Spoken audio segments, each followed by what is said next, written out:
Լավ, ես չեմ հասկնալ, հայ, ազգ, ես ինչ կկատարվի հայի հետ, հայը ես տեսակն է, հայը ես վիճակն է, ինչքան բդի էր մեզի նվաստացնեն, որ մենք զարտնինք մեր քներից ու ելնինք, մեր տեղերից ելնինք,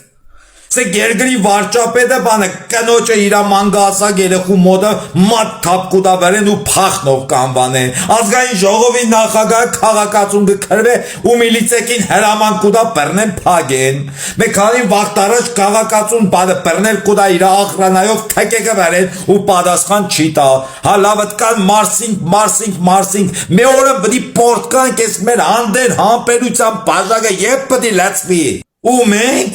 ու մենք ես եղկելիների հետ կերտանք ընտրության, լուրջ, ես նող կանքների հետ, որ ինչը Արցախը հանձնին, ինչը Արցախը նվեր տավին թուրքերին, այդպես էլ վերջնականապես Հայաստանը նվեր տան, լուրջ դուք մտածել եք, որ իրանց հետ պտի ընտրության ներտակ, դե դուրմանը ինչ ուզենք կենեն, մենք պտի դուրս կանք ու իրանք չթողնանք, որ մասնակցեն ընտրությանը, իրանք իրավունք չունին մասնակցելու ընտրությանը, Հային իրատան մեջ նավաստացն են, ես չեմ հասկնա, երկրի ղեկավարը որ կով կաբրի այդ նույն քաղաքացու հարգով, այդ պարկև ավեջարներն ու այդ կատրոններն որ կենեն, սաղ քաղաքացու հարգերով կենեն,